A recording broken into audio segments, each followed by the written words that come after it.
नमस्कार सभी को हमारे हाउ टू की 74 चैनल में एक बार फिर आपका स्वागत है। आज मैं आपको दिखाऊंगा कि अपने Vivo Y9s पर टच स्क्रीन के न चलने की समस्या को आसानी से कैसे ठीक करें।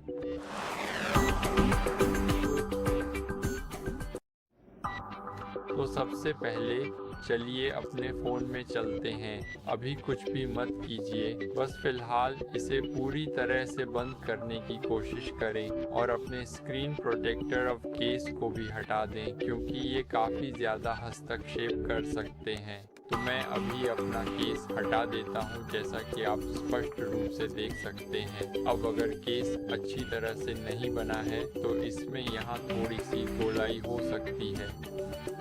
ये केस काफ़ी अच्छा बना है क्योंकि ये ज़्यादा लंबा नहीं है और सिर्फ फ़ोन को केस में रखने के लिए है, तो ये ठीक है।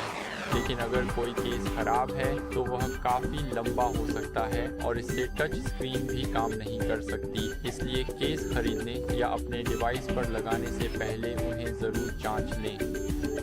और अब स्क्रीन प्रोटेक्टर हटा दें, क्योंकि अगर वह सही से नहीं लगाया गया है तो यह टच स्क्रीन में समस्या पैदा कर सकता है, या अगर वह बहुत मोटा है तो सुनिश्चित करें कि ऐसा ना हो। अब अपनी स्क्रीन को माइक्रोफाइबर कपड़े से साफ करने की कोशिश करें। मैं आपको दिखाता हूँ। ये अभी थोड़ा गंदा है, तो मैं आपको दिखाऊंगा कि माइक्रोफाइबर कपड़ा कैसे काम करता है। ये शानदार तरीके से काम करता है। तो बस इसे कुछ बार पोंछ लें, बस इतना ही करें और इसके बाद हमारी स्क्रीन एकदम नई जैसी दिखेगी। तो यही है जो माइक्रोफाइबर कपड़ा करता है। मूल रूप से ये आपकी पूरी स्क्रीन को तैलीय उंगलियों, फिंगरप्रिंट्स या जो भी हो सब कुछ से साफ कर देगा। आप जो भी नाम लें यह उसे साफ कर देगा। तो इसके बाद फ़ोन को फोर्स रीस्टार्ट करने की कोशिश करें। तो पावर बटन और वॉल्यूम अप बटन को दबा कर रखें। अब यहाँ आपको क्या करना है, तो पावर बटन और वॉल्यूम डाउन बटन को एक साथ कम से कम 10 सेकंड तक दबा कर रखें। तो चलिए इसे एक बार दबा कर रखते हैं और अब दबाए रखें। इस स्क्रीनशॉट की चिंता न करें, बस दबाए रखें।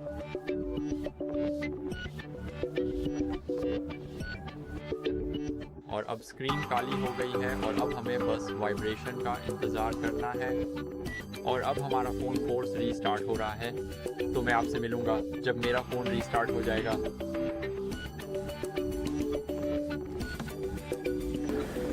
अब अपने डिवाइस को वापस चालू करने के बाद अब हमें बस सेटिंग्स में जाना है। अब मैं अपने डिवाइस के पूरी तरह से लोड होने और तैयार होने का इंतज़ार करूँगा। और यहाँ हमें सेटिंग्स के अंदर ही जाना होगा। अब सेटिंग सेक्शन में हमें थोड़ा नीचे स्क्रॉल करना है जब तक कि हमें सिस्टम अपडेट न दिख जाए, और देखना है कि क्या हम अपने सॉफ्टवेयर का लेटेस्ट वर्जन चला रहे हैं। अगर हम चला रहे हैं तो ठीक है, लेकिन अगर नहीं चला रहे हैं तो यह टच स्क्रीन में समस्या का कारण बन सकता है। सुनिश्चित करें कि आप हमेशा लेटेस्ट वर्जन ही चला रहे हैं। अब इसके बाद सिस्टम में जाएं, ये लगभग सबसे नीचे है और यहाँ रिसेट ऑप्शंस पर क्लिक करें। तो अब इरेज ऑल डेटा पर क्लिक करें, लेकिन उससे पहले यह सुनिश्चित कर लें कि आपने अपने फ़ोन का बैकअप यही कर लिया है कि बैकअप डेटा सक्षम है और ऑटोमेटिक रिस्टोर भी सक्षम है। अब रिसेट ऑप्शंस में जाएं, इरेज ऑल डेटा पर क्लिक करें और अगर फैक्ट्री रिसेट करने के बाद भी आपकी टच स्क्रीन अधिक रिस्पॉन्सिव नहीं हुई तो आप केवल यही कर सकते हैं कि किसी सर्विस सेंटर में तकनीशियन से अधिक प्रोफेशनल डायग्नोस करवाएं। तो बस इतना ही। देखने के लिए आप सभी का धन्यवाद। अगर आपको ये वीडियो पसंद आया तो लाइक करें, कमेंट करें और सब्सक्राइब करें।